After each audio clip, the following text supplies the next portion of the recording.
Vamos a abrir la Biblia en el Evangelio según Lucas, capítulo 19,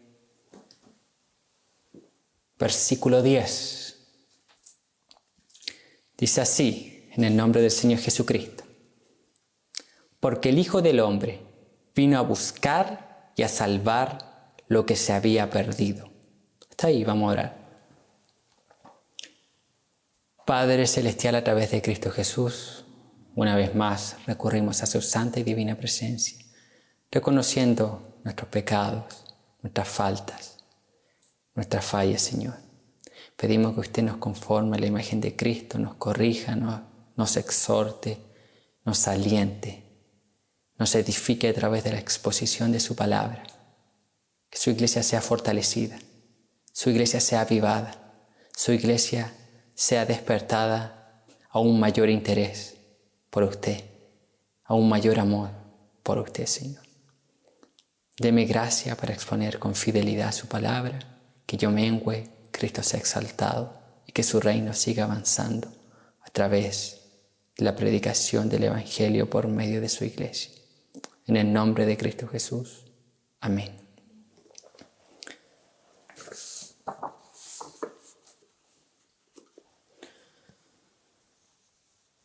Lucas capítulo 19, versículo 10, relata uno de los acontecimientos más impactantes registrados en los evangelios. Relata la conversión más impactante registrada en los evangelios. ¿De quién es esta conversión? La conversión de Zaqueo. ¿Quién era Zaqueo? Un recaudador de impuestos. Y es más que eso. Él estaba a cargo de todos los demás recaudadores.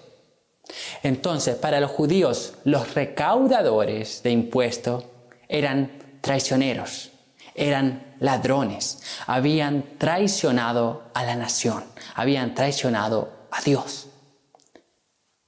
Y Zaqueo, por el cargo que él ocupaba, era considerado ladrón de ladrones, traidor de traidores. No había otra persona que pudiese caracterizar el pecado en un mayor grado como es Zaqueo. Para los judíos, Zaqueo no tenía perdón de Dios. Zaqueo no tenía opción para reconciliarse con Dios. Sin embargo, cuando Cristo aparece, las cosas cambian. Cristo invita a Zaqueo a ir juntamente con él a la casa de Zaqueo. Posteriormente a este encuentro, Jesús declara las palabras que nosotros acabamos de leer, porque el Hijo del Hombre vino a buscar y a salvar lo que se había perdido. Esto incluye a Zaqueo. Es uno de los relatos más extraordinarios de conversión registrado en las Escrituras.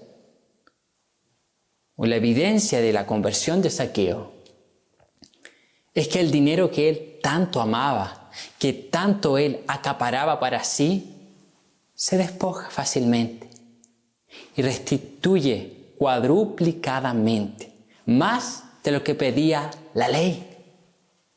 Eso es extraordinario. En Zaqueo vemos las evidencias de conversión. Y Cristo dice que Él vino a buscar y a salvar lo que se había perdido. Y en el día de hoy yo quiero hablar sobre salvación, sobre la doctrina de la salvación. Cristo vino a buscar y a salvar lo que se había perdido. Esto tenemos que grabarlo en nuestras mentes. Una de las doctrinas que más ha sido afectada por las herejías, las falsas doctrinas, falsas enseñanzas. Ha sido la doctrina de la soteriología, la doctrina de la salvación. La soteriología es la rama de la teología que estudia la salvación. El término griego proviene de sotería, que significa salvación, y de la palabra logos, estudio de. Entonces, cuando nosotros hablamos de soteriología, hablamos de estas palabras compuestas. Sotería, que significa salvación, y la palabra logo, estudio. Entonces, cuando nos referimos a la soteriología, estamos hablando del estudio de la salvación o el estudio de la doctrina de la salvación. Y no hay ninguna otra doctrina en la actualidad que esté siendo tan atacada como la doctrina de la salvación. ¿Por qué razón? ¿Cómo es atacada? De muchas formas. Distorsionando el mensaje de salvación, colocando propósitos errados en el Evangelio, diciendo, por ejemplo, que Cristo vino a cambiar su nivel socioeconómico, que el Evangelio viene a resolver simplemente problemas. Así se pervierte, así se distorsiona, así es afectada la doctrina de la salvación. Hay muchas personas dentro de la iglesia, visible, estructura, que no están salvas, que no han sido salvas. Hay muchas personas dentro de la iglesia visible que no están salvas. Es por eso que es importante predicar sobre salvación dentro de la iglesia. Porque es iluso pensar que todas las personas que están asistiendo, congregándose, incluso que están viendo esta predicación, que todos son salvos. Eso es iluso. Eso no es verdad. ¿Por qué razón? Porque ni siquiera en la mayor iglesia, con el mayor o el mejor pastor, estaban todos salvos. ¿Dónde está esa mayor iglesia? ¿Dónde está con el mejor pastor? Cristo, con sus 12 discípulos. Los 12 no fueron salvos. Había uno llamado Judas Iscariote, que no fue salvo, pero estaba con ellos, participaba con ellos, bebió Santa Cena con ellos. Pero a juicio comió y bebió. No estaba salvo.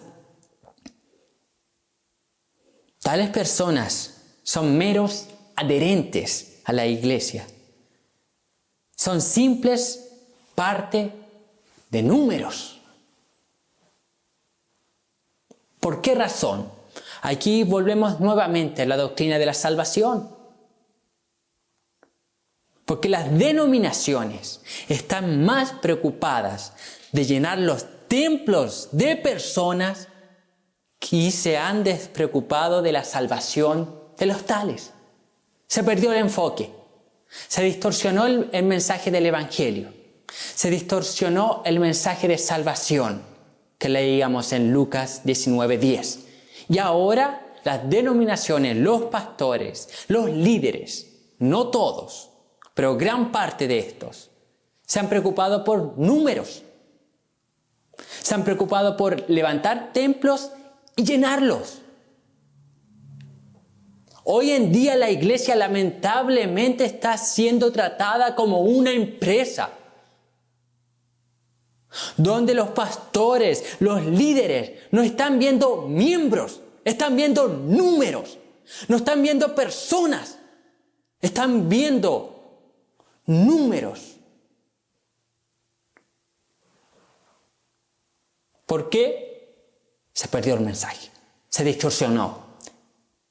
La doctrina de la salvación. Una de las causas por la cual hay tanto pecado dentro de la iglesia. Hemos visto las noticias, los escándalos. Es porque le estamos pidiendo a los cabritos que cumplan el rol que solamente las ovejas, solamente el trigo puede cumplir.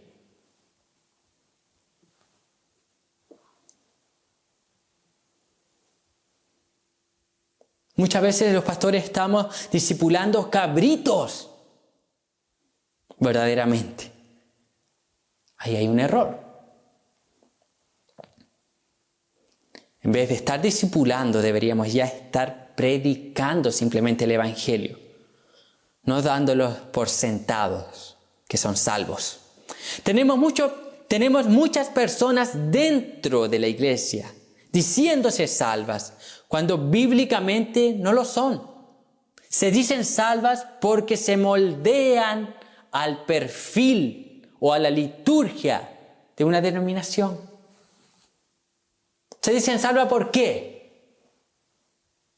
Se moldean al perfil de cada denominación. No me corto el cabello, ahora uso falda, no uso aros, no me pinto, uso terno, me afeito. Usos y costumbres que no significan nada en relación a la salvación. Entonces yo ahora soy salvo porque hago lo mismo que hacen todos los demás que se congregan conmigo. Yo pregunto, ¿lo que hacen todos los demás es bíblico? Yo soy salvo porque fui transformado, impactado por el poder del Espíritu Santo. Fui hecho una nueva criatura. Y ahora mi patrón de conducta es la palabra de Dios y no las personas que están alrededor mío.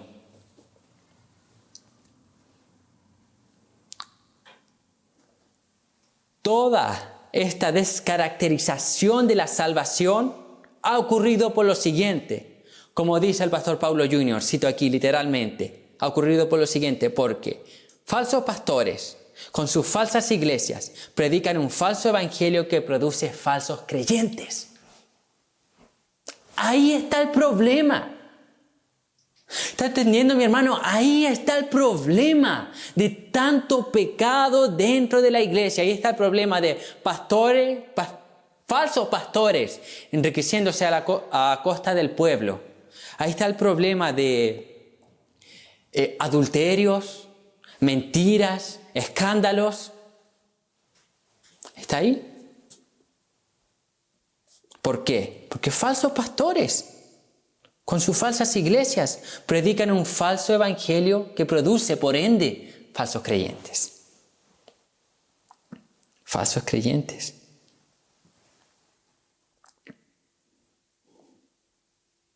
Otra cosa por la cual no se habla de salvación dentro de la iglesia es porque no es algo popular, no es algo que atrae masas.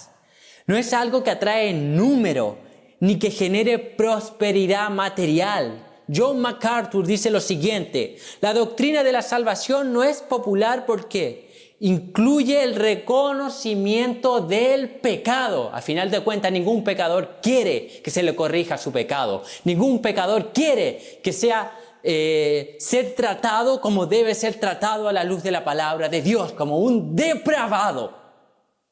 Entonces, las iglesias acomodan el mensaje, que sea un mensaje más pirotécnico, más atrayente, que dé ánimo, un mensaje motivacional.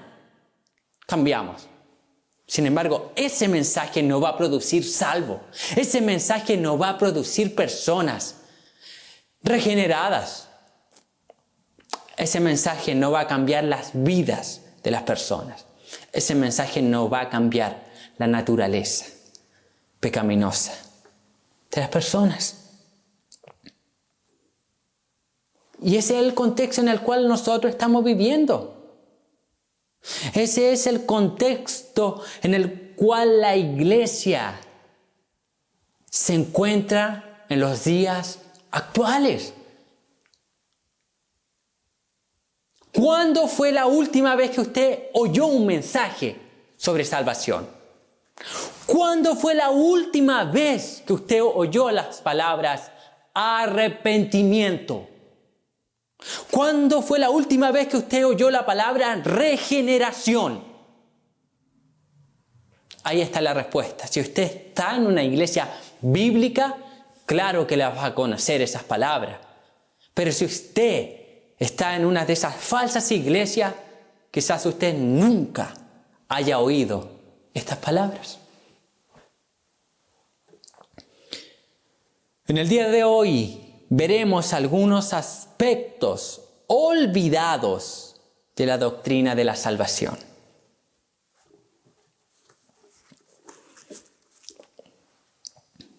El primero, solo hay un medio para ser salvos. Juan 10, 7 y 9. Dice lo siguiente. Volvió pues Jesús a decirles, de cierto os digo, yo soy la puerta de las ovejas. Yo soy la puerta. El que por mí entrare será salvo, y entrará y saldrá y hallará pastos. Con esto Jesús afirma que Él es el único medio para acercarse al Padre y disfrutar la salvación prometida por Él. Aquí Jesús hace alusión a aquellos pastores del cercano oriente que solían dormir a la entrada de la puerta del redil. ¿Para qué? Para protegerlas. Para protegerlas. Ellos dormían a la entrada de la puerta del redil de las ovejas, para que los lobos no pudiesen atacar a las ovejas. Jesús aquí se presenta como la verdadera puerta, el único medio para ser salvo. Cualquier otro medio alternativo, alterno a Cristo, prometido por una persona, es falso. Tal persona es un falso profeta, un falso maestro. Es un lobo que quiere engañar. Hechos 4:12 dice lo siguiente: en ningún otro hay salvación, porque no hay otro nombre bajo el cielo dado a los hombres en quien podamos ser salvos. Solamente en Cristo se puede alcanzar la salvación. Pablo, hablando a los tesalonicenses, en Primera de Tesalonicenses, capítulo 5, versículos 9 y 10, dice lo siguiente: porque no nos ha puesto Dios para ira, sino para alcanzar salvación por medio de nuestro Señor Jesucristo, quien murió por nosotros, para que ya sea que velemos o que durmamos, vivamos juntamente con Él. Juntamente con Él. Hebreos 2:10 dice lo siguiente: porque convenía aquel por cuya causa son todas las cosas y por quien todas las cosas subsisten, que habiendo de llevar muchos hijos a la gloria, perfeccionase por aflicción al autor de la salvación de ellos, Jesucristo. Hebreos 5:9 dice: y habiendo sido perfeccionado, vino a ser autor de eterna salvación para todos los que le obedecen. Y Apocalipsis 7:10 dice así: y clamaban a gran voz diciendo: la salvación pertenece a nuestro Dios, que está sentado en el trono y al Cordero, Cristo Jesús. Entonces, todos estos versículos que acabé de leer, repartidos por diversas partes del Nuevo Testamento, apuntan ¿a qué? A que hay un medio de salvación, y ese único medio de salvación se llama Jesucristo. Él es el único que puede salvar. Él es el único que puede salvarle. Él es el único que nos puede salvar. Y es el único que nos ha salvado. Jesús en Juan 14:6 dice, Jesús le dijo, yo soy el camino y la verdad y la vida. Nadie viene al Padre sino por mí. Jesús aquí enseña lo siguiente. Solamente existe un camino de salvación. Solamente existe un medio de salvación. Solamente existe una persona que les pueda salvar y reconciliar con Dios. ¿Quién es esa persona? Jesús. Él dijo lo siguiente, que Él era el camino, artículo definido. Y luego Él dice que Él es la verdad y la vida. Ocupa artículos definidos. Él no ocupa artículos indefinidos. Él hubiese podido decir, yo soy uno de los caminos, yo soy una de las vidas, yo soy una de las muchas verdades. Pero Él dice, no hay varios caminos que lleven a Dios. No hay muchas verdades, como dice el pluralismo más específicamente, que hay muchas verdades. Entonces Jesús dice, solamente hay una verdad y solamente hay una vida. Se halla en mí. No existe un camino, una verdad y una vida. Existe solamente el camino, la verdad y la vida. Él está diciendo que Él, Jesucristo, es el único medio para ser salvos. Y con esto excluye cualquier otro medio alternativo de salvación. Él excluye cualquier otro medio de salvación. Aquí en Juan 14:6. No hay otro medio de salvación. Solamente Cristo. Solo existe plan A para ser salvos. Y ese plan A se llama Jesucristo. No existe un plan B. No existe otro camino alternativo. Aquí no es como aquel dicho popular, todos los caminos llevan a Roma. Aquí no existe todos los caminos llevan a la salvación, eso es mentira. Solo un camino lleva a la salvación. Aquel camino se llama Jesucristo, el Hijo de Dios, el Dios hecho carne, hecho hombre. Es el único camino. Jesús excluye todos los otros caminos alternativos y Él se coloca como el único medio de salvación. Hermanos, aquí hay que dejar claro que quien salva es solamente Cristo. La Asamblea de Dios no es el camino, los bautistas no son el camino, los presbiterianos no son el camino, la cuadrangular no es el camino, los pentecostales no son el camino, los calvinistas no son el camino, los arminianos no son el camino, solamente Cristo es el camino para ser salvo. Solo Cristo, mi hermano. Solamente Cristo. Está bien que una vez que uno es salvo comienza a comprender las doctrinas bíblicas. Y nosotros creemos en la doctrina de la gracia. Creemos en las doctrinas reformadas que son necesarias, claro, para comprender en profundidad el Evangelio. Pero el único que salva es Cristo. Y Él no depende de un sistema teológico. Él no depende de un argumento humano. Él es el camino de salvación, el único medio para ser salvo. Y su evangelio es suficiente para salvar a cualquiera que se arrepienta y crea.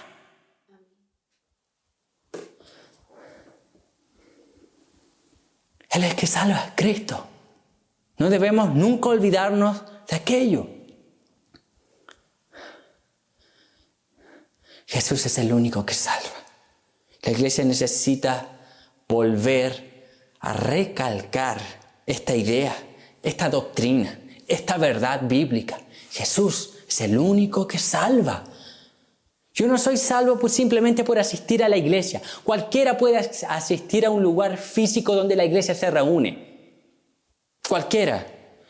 Ejemplo, si usted entra a un hospital, ¿eso le hace a usted un médico? No.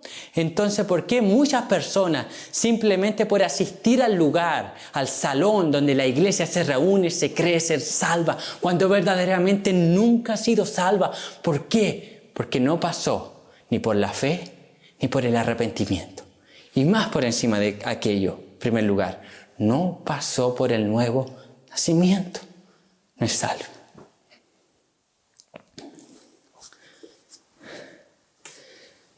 Segundo aspecto olvidado en relación a la doctrina de la salvación. Sin regeneración no hay salvación. Juan 3:7 dice lo siguiente. Jesucristo hablándole a Nicodemo.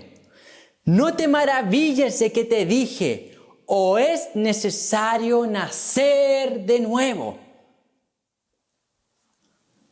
Es necesario nacer de nuevo. La frase nacer de nuevo se puede traducir como nacer de arriba, lo que indica que Dios realiza ese nacimiento espiritual. Es de suma importancia que entendamos esta vital doctrina. Por la regeneración somos admitidos en el reino de Dios. No hay otra manera de llegar a ser cristianos sino naciendo de lo alto. Por consiguiente, esta doctrina es la entrada al discipulado cristiano. El que por aquí no entra por ninguna manera. El que no entra al reino de Dios a través del nuevo nacimiento no va a entrar de ninguna forma, por ningún otro lado, por ninguna otra alternativa. ¿Por qué? Es necesario nacer de nuevo. Es necesario nacer de arriba. Es necesario que Dios nos haga una nueva criatura.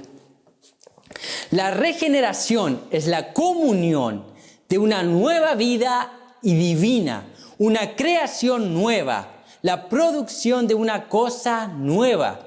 No es la naturaleza antigua, modificada, reformada o dotada de un nuevo vigor, sino una nueva naturaleza proveniente de lo alto.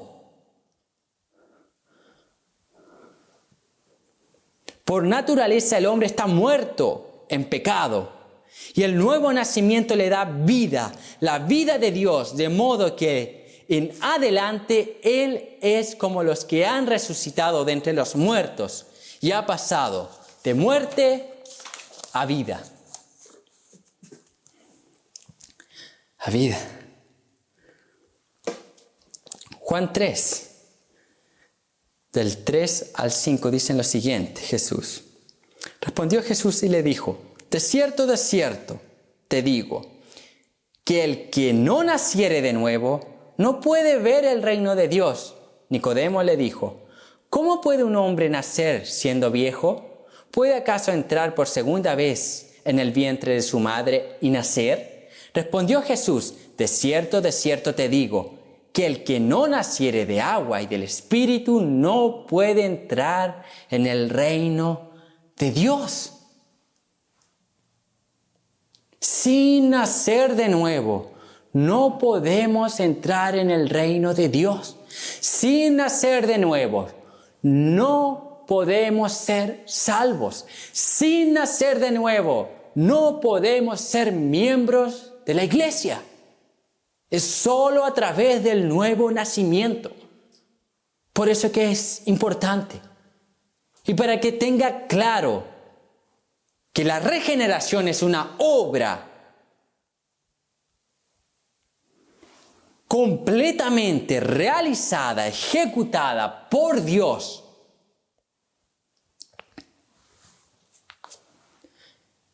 Es una obra monergista. Jonathan Edwards dice lo siguiente en relación a esto. Tú no contribuyes en nada a tu salvación, excepto el pecado que la hizo necesaria.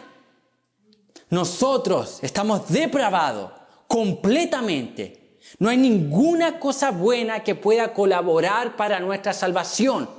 Nosotros no colaboramos en nada en la regeneración. Es una obra monergista. Solamente Dios haciéndonos revivir, trayéndonos de muerte a vida. Los teólogos ocupan la siguiente descripción, la siguiente ilustración para que nosotros podamos comprender la doctrina de la regeneración.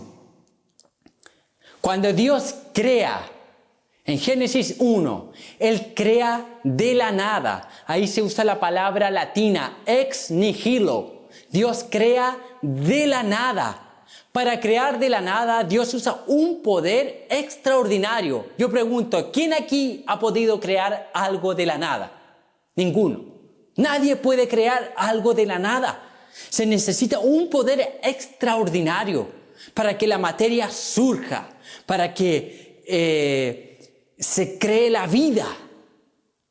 Se necesita un poder magnífico, un poder incomún, un poder que solamente Dios lo posee. Es extraordinario.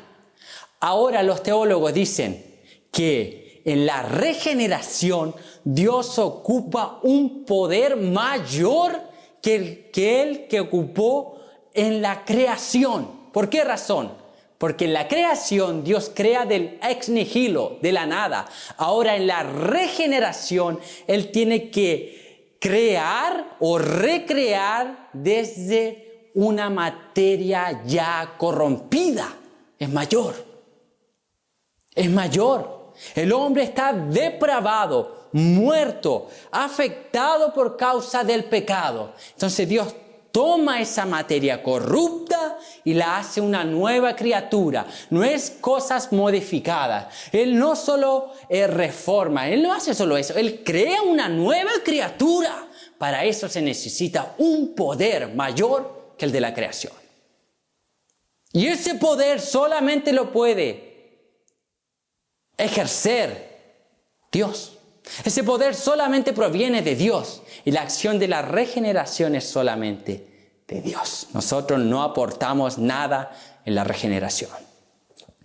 Queridos, ¿qué hemos hecho con la doctrina de la regeneración?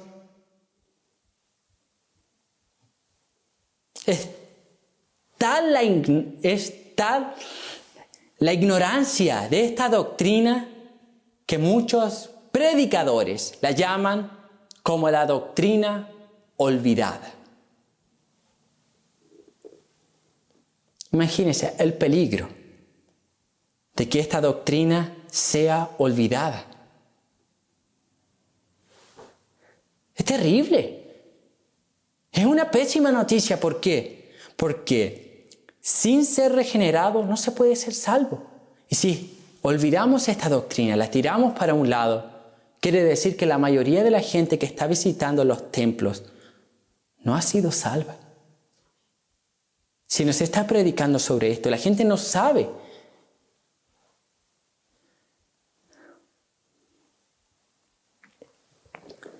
Por eso que es importante saber qué es la doctrina de la regeneración. Segunda de Corintios 5:17 dice lo siguiente: de modo que si alguno está en Cristo, nueva criatura es. Las cosas viejas pasaron. He aquí, todas son hechas nuevas. No existe regeneración sin cambio de vida.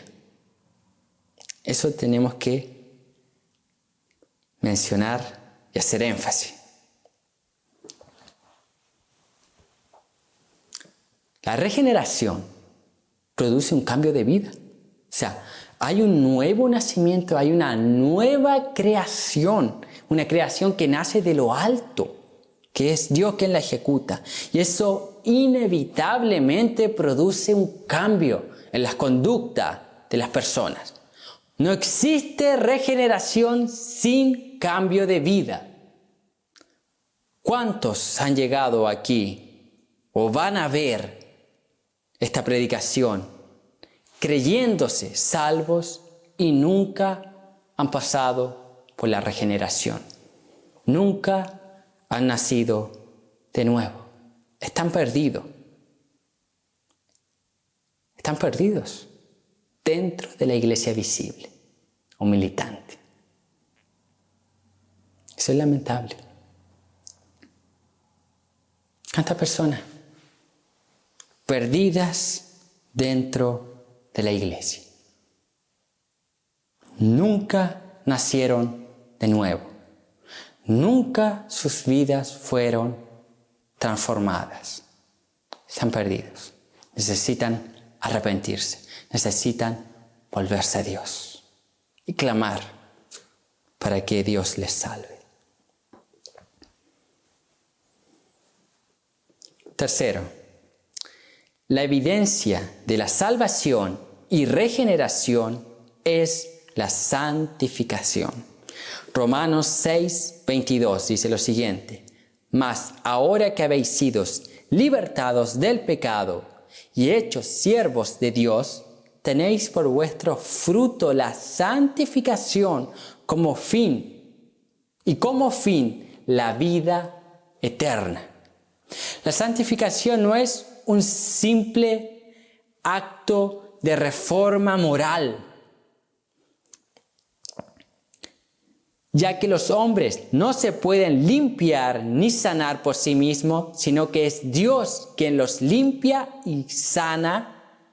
Los ritos y ceremonias, los sacramentos, la verdad y la persuasión no pueden volver al alma a Dios. Se dice que somos transformados por la renovación de la mente, por el poder del Espíritu, a la imagen de Dios. La santificación es una obra que no puede ser ejecutada por la iglesia, por los líderes, por las denominaciones, por los hombres. Solamente Dios la puede ejecutar, esta santificación, porque esta requiere de un poder sobrenatural para ser llevada a cabo. Y ese poder sobrenatural solo lo puede ejercer o manifestar Dios. Dios. Santificación.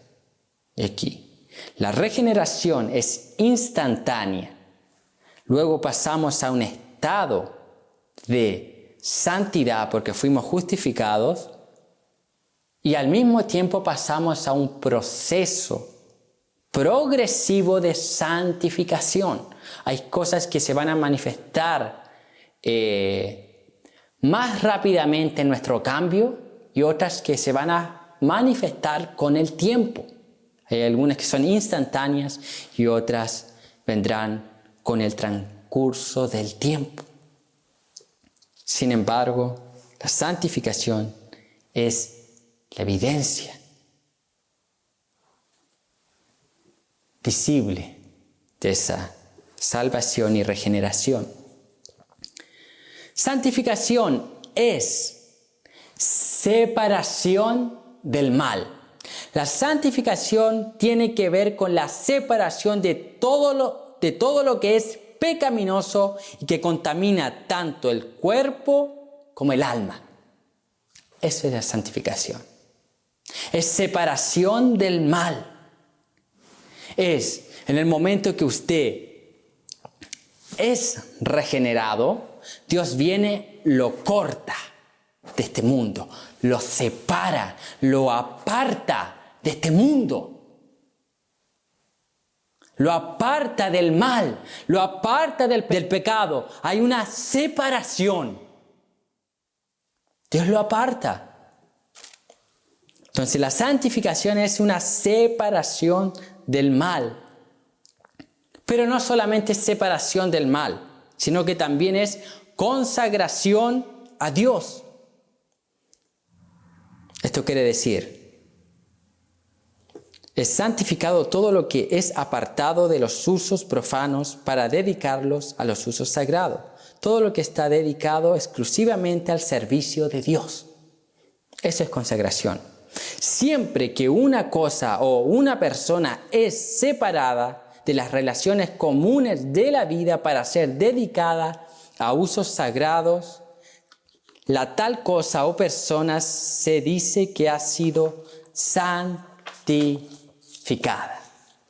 Entonces, cuando una persona es salva, es apartada del mal, apartada del pecado, y no solo eso, sino que es consagrada a Dios, es dedicada a Dios, dedicada al servicio de Dios.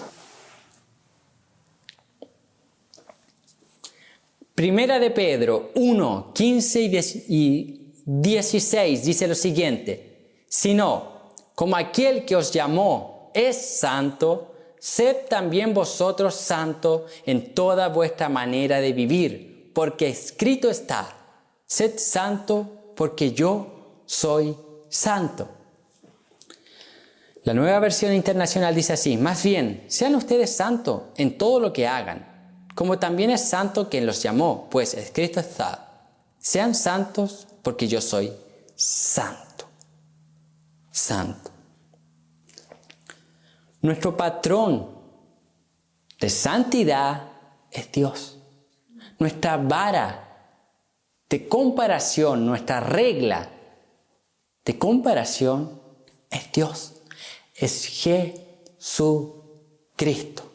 No son los hombres, no son las personas que están alrededor nuestro. Nuestro patrón de santidad es Dios. Y Él demanda que seamos como Él es santo.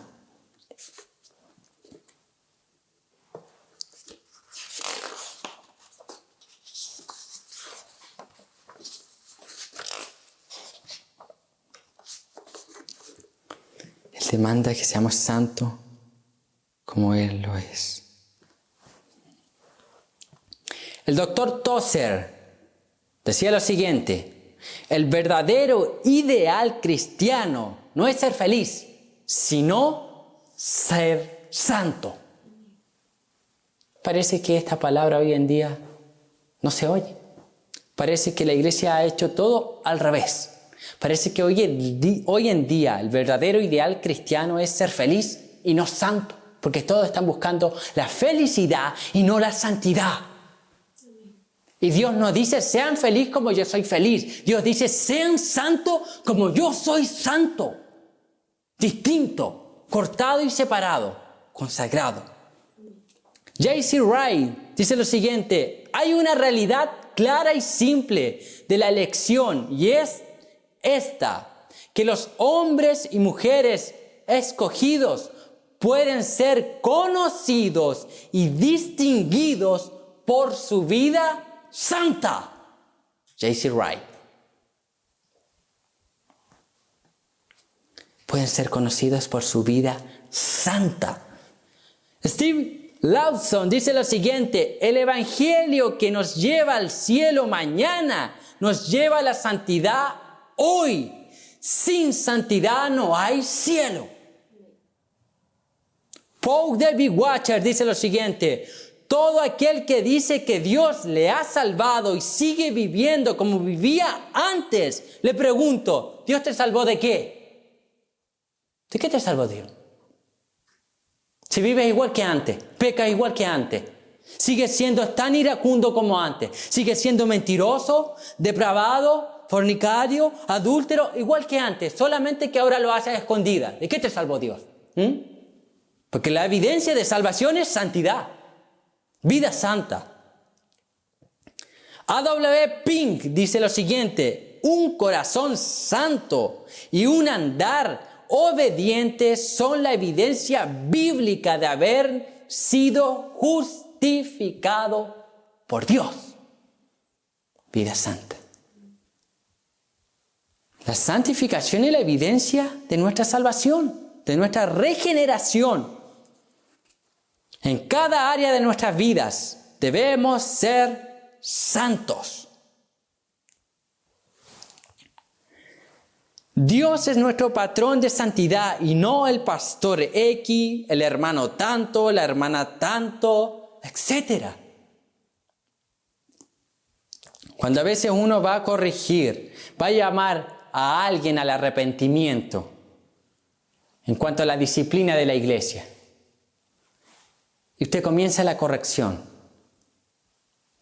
a veces algunas personas dicen, ¿y cómo el hermano tanto? ¿Y cómo la persona tanto? ¿Y cómo el líder tanto? Deténgase. ¿Cuál es su patrón de santidad? ¿Es la persona tanto? ¿El hermano tanto? ¿El fulano tal? ¿Ah? ¿Qué dice la Biblia? Ser santo como Dios es santo. Su patrón de santidad es Dios. Ahora, cuando alguien justifica esto, es claramente que está mostrando evidencia de que una persona no convertida o una persona por lo menos con un vago conocimiento de la Escritura. El patrón de nuestra santidad es Dios, la regla.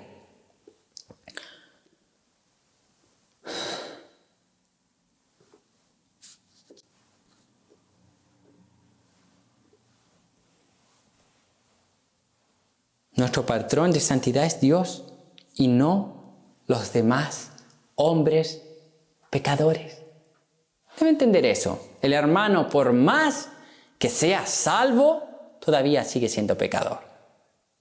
Todavía sigue pecando. Dios dice que coloquemos la mirada en el patrón que Él nos estableció, Cristo, y debemos ser como Él es santo. No como el hermano tanto, no. Como Él, como Dios.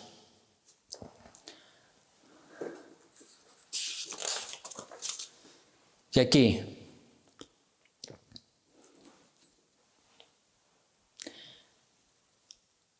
otra cosa que debemos aclarar en relación a la salvación. Aquí va a doler para algunos. Los dones espirituales no son evidencia de salvación. Un salvo no se conoce por los dones.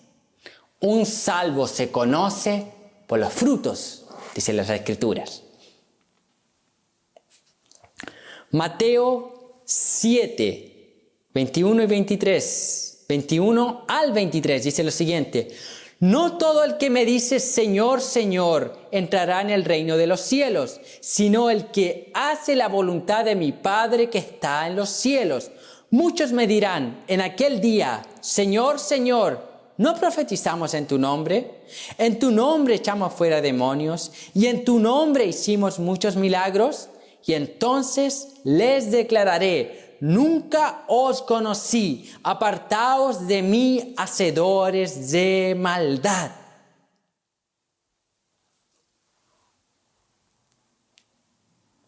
Entonces, dones espirituales no es evidencia de salvación.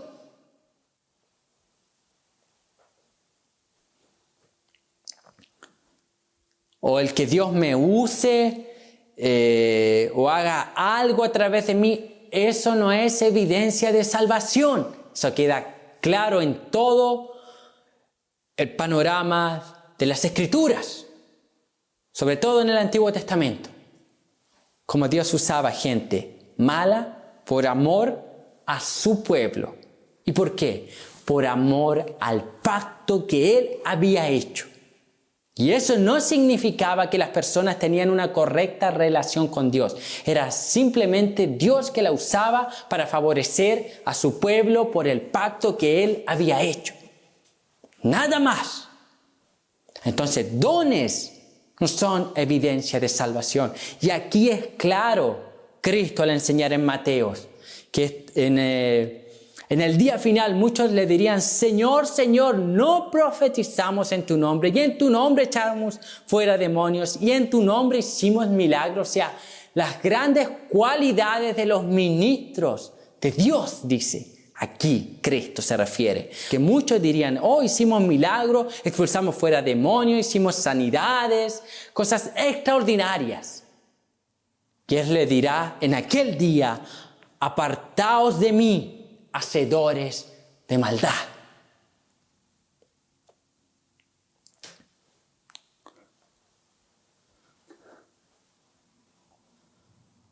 Aquí Cristo dice, nunca os conocí. ¿Qué quiere decir eso? Nunca tuvieron un vínculo relacional conmigo. Ustedes nunca fueron salvos, nunca fueron regenerados, ustedes nunca nacieron de nuevo. Y es más, la evidencia es clara. Estos hombres apelan a las cosas que ellos hicieron. No profetizamos en tu nombre, nosotros profetizamos, pero en tu nombre no hicimos sanidades, no hicimos milagros, no expulsamos demonios. Ninguno dijo, Dios, yo te amaba. Ninguno dijo, Dios, tú habías hecho un vínculo conmigo, tú hiciste un pacto conmigo, Señor, había una relación. Ninguno. ¿Por qué? Porque no tenían una intimidad con Dios. Fueron usados simplemente por la necesidad del pueblo.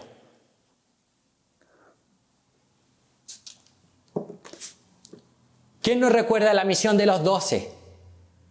No hicieron milagros, no hicieron curas, sanidades, expulsaron fuera demonios. La misión de los 12, ¿quiénes estaban dentro de eso? Judas. ¿Judas fue salvo? No.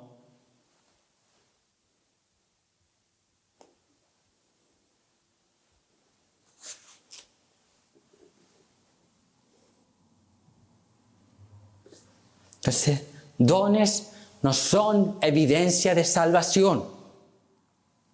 No cree, hermano, porque usted hace algo dentro de la iglesia, simplemente que es salvo, ¿no? Nosotros estamos salvos porque nacemos de nuevo y porque Dios nos redime, Él nos rescata. Si alguien es salvo es porque ha sido regenerado, y la evidencia de la regeneración es la santificación. Recuerde esto. La santificación es la evidencia de la salvación y de la regeneración. La santificación son los frutos. Frutos dignos de arrepentimiento. Evidencias que muestran que son nacidos de nuevo, que son salvos. De lo contrario, si no hay frutos, no hay salvación. Aunque tenga dones, milagros, prodigios, si no hay frutos, no hay salvación. Cuarto aspecto olvidado. El Espíritu Santo es quien aplica la salvación en los creyentes. Juan 14, 16. Y yo rogaré al Padre y os dará otro consolador para que esté con vosotros para siempre. Es decir, el Espíritu Santo. Ese consolador, ese otro consolador es el Espíritu Santo. Cuando aquí el texto se refiere a otro, está hablando de otro de la misma clase que Cristo, de la misma clase que Jesús. Es decir, el Espíritu Santo continuaría el ministerio de Cristo a los creyentes. Consolador es un término comprensivo que significa uno que es llamado al lado para ayudar. Él es el consejero del creyente, su consolador, su ayudante, su amigo y su abogado. La aplicación de la obra de la redención no es automática ni se obtiene mecánicamente. Por una parte, el hombre pecador está espiritualmente muerto y por tanto es absolutamente incapaz en el orden moral para reorientarse hacia Dios y dar un correcto sentido espiritual a su vida. El hombre necesita de parte de Dios una mirada eterna de pura misericordia, una gracia o favor dispensado a su persona y un poder que contrarreste la mala disposición que el pecado ha introducido en su interior. Y esa obra es ejecutada por el Espíritu Santo. Quien ejecuta la obra de salvación en los hombres es el Espíritu Santo. Es Él. Es aquel ayudador, aquel amigo, consejero. Como dice, literalmente es aquel que es llamado al lado para ayudar. Está siempre con nosotros. Segunda de Tesalonicenses 2:13 dice lo siguiente: pero nosotros debemos dar siempre gracias a Dios respecto a vosotros, hermanos amados por el Señor, de que Dios os haya escogido desde el principio para salvación mediante la santificación por el Espíritu y la fe en la verdad. Sin el Espíritu Santo nosotros jamás seríamos salvos. Aún estaríamos muertos en delitos y en pecado. Seríamos hijos de ira, hijos de desobediencia, seríamos cabritos, estaríamos bajo la ira de Dios y el lugar que nos esperaría sería el infierno. El infierno. Entonces debemos glorificar a Dios por esta obra maravillosa que Él realizó a través de su Espíritu Santo. Mi hermano, aquí nosotros deberíamos explotar de gozo. Deberíamos explotar en lágrimas, en alabanzas, en adoración a Dios, porque es a través de su Espíritu Santo, aquel consolador que Él envió, que hoy podemos decir, Abba, Padre, solo por aquella obra extraordinaria de Cristo en la cruz, ascensión, glorificación, y luego Él envía al Consolador que continuaría su ministerio, ejecutaría la salvación en nosotros. Entonces, ¿qué muestra esto? Esta doctrina en la práctica, en la praxis.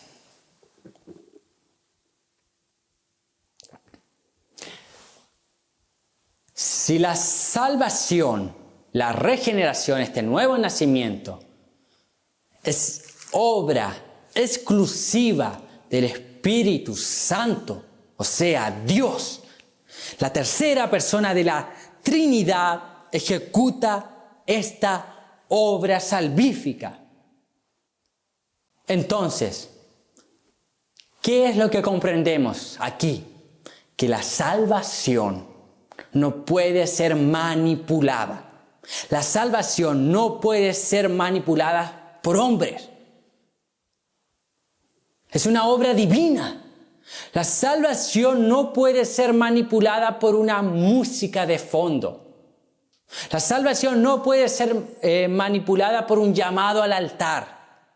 La salvación no puede ser manipulada por algún método carnal. No. ¿Por qué? Porque es una obra que le compete a la tercera persona de la Trinidad. Es Él quien ejecuta la salvación, el Espíritu Santo. Es por esto que no aceptamos esos métodos carnales como la oración del pecador o confesión de fe, que intentan hacer la obra de Dios en los hombres, pero no es bíblico.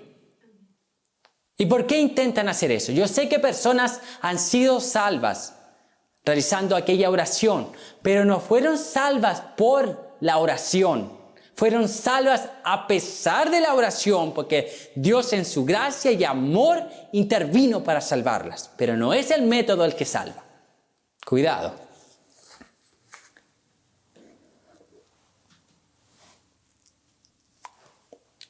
¿Y por qué la practican mucho? Porque es fácil. Nosotros vimos que la regeneración se compara, cuando usted compara la regeneración con la creación, el poder que es ejecutado en la regeneración es mayor que la creación. Y ese poder solamente puede ser ejecutado por Dios. Y Dios lo ejecuta a través de la obra de Cristo, quien envía también al Consolador para que aplique esa salvación en sus escogidos. Entonces eso requiere una intervención divina. Eso requiere que un pecador miserable sea regenerado, que nazca de arriba, que nazca de Dios. Y eso no puede ser manipulado. Y eso cuesta.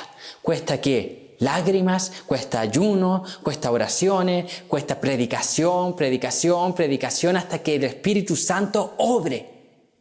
Entonces cuando yo hago la oración del pecador, un método fácil, yo repite ya.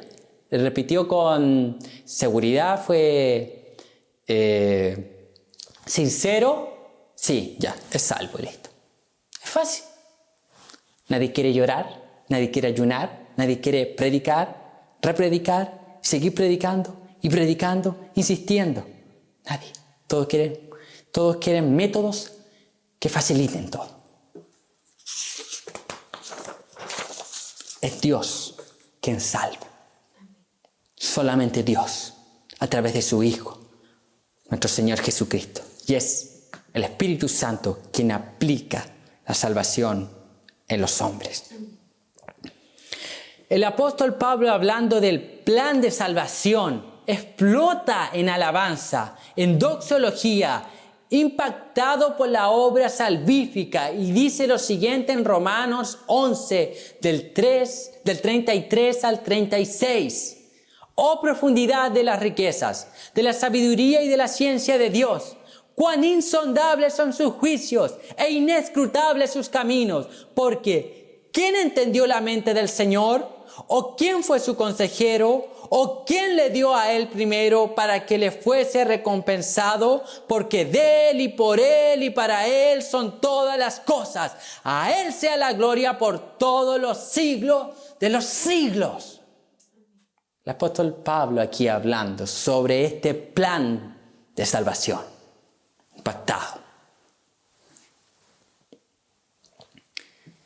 Y aquí para reflexionar, meditemos. ¿Qué hemos hecho con la doctrina de la salvación? ¿Qué hemos hecho?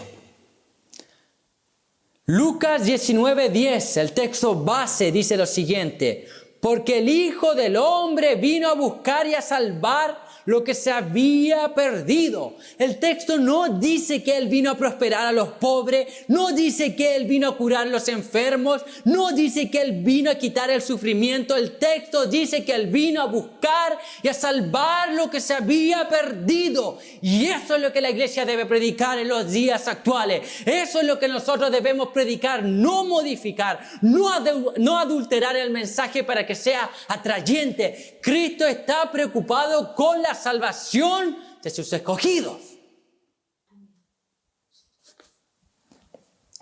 C.S. Lewis dice lo siguiente: el Hijo de Dios se hizo carne para que los hombres pudieran ser hijos de Dios.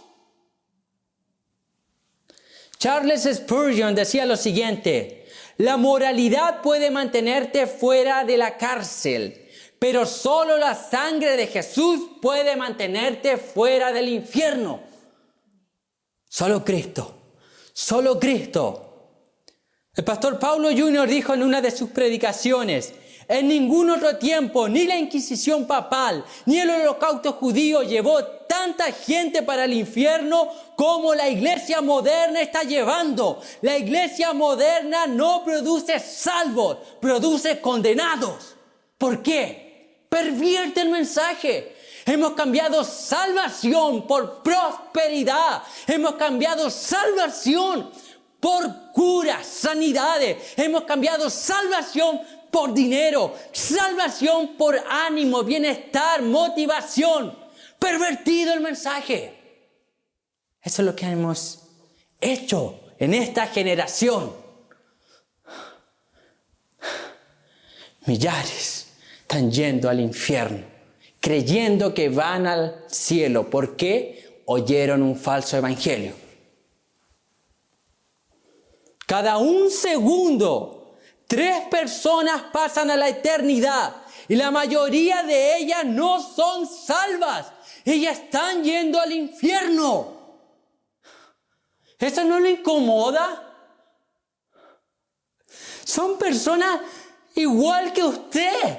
Son personas de carne y hueso igual que usted. Son personas que sienten igual que usted. Son personas que tienen familiares igual que usted. Son personas que son padres, madres, hijos, abuelos igual que usted. Y no se incomoda dónde ellos pasarán la eternidad. ¿Cómo podemos pervertir? ¿Cómo le estamos robando este mensaje, pervirtiéndolo?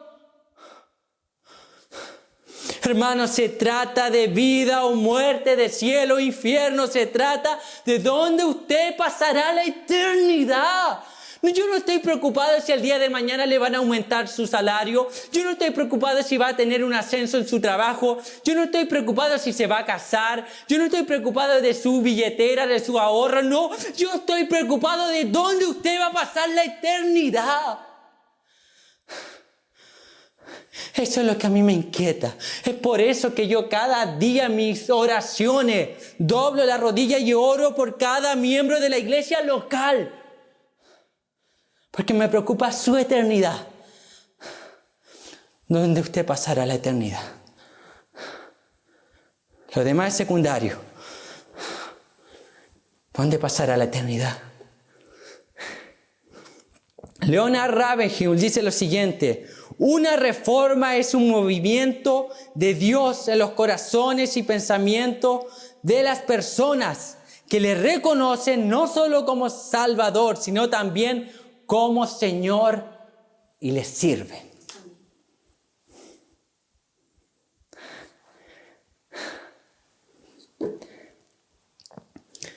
Hablamos cuánto de reforma. La reforma consiste en ¿qué? Simple. Volver a las verdades bíblicas, volver a la forma, volver a la palabra de Dios, a predicar su evangelio, a predicar que solamente hay salvación en Cristo, que solo se entra al cielo a través del nuevo nacimiento. Debemos nacer de nuevo.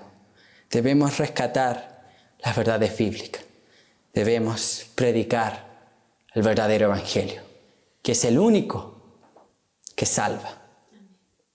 Vamos a orar. Padre celestial, a través de Cristo Jesús, yo oro en este momento para que usted quebrante los corazones. Señor, a aquellos que están oyendo este mensaje y no son salvos, Señor, que tu Espíritu Santo pueda salvarlos, Señor, que usted los pueda regenerar, Señor, que haya convicción de pecado, que haya arrepentimiento, que haya fe, Señor. Oh Dios Todopoderoso, y a aquellos que ya están en Cristo, Señor, avívalos. Despiértalos, Señor. Despiértalos para ir y predicar el evangelio, para que vayan corriendo a evangelizar a sus amigos, conocidos, vecinos y a todo el mundo, Señor. Oh Dios Todopoderoso, vuélvenos a tu verdad. Vuelve a la iglesia la verdad de Dios. Que tu remanente, Señor, siga predicando la verdad de Dios, la salvación por fe, mediante Cristo Jesús. Solo Cristo salva, solo Él. Oh, Padre Celestial, aviva tu iglesia. Haznos volver a tu palabra, a tu verdad. En el nombre de Jesús. Amén.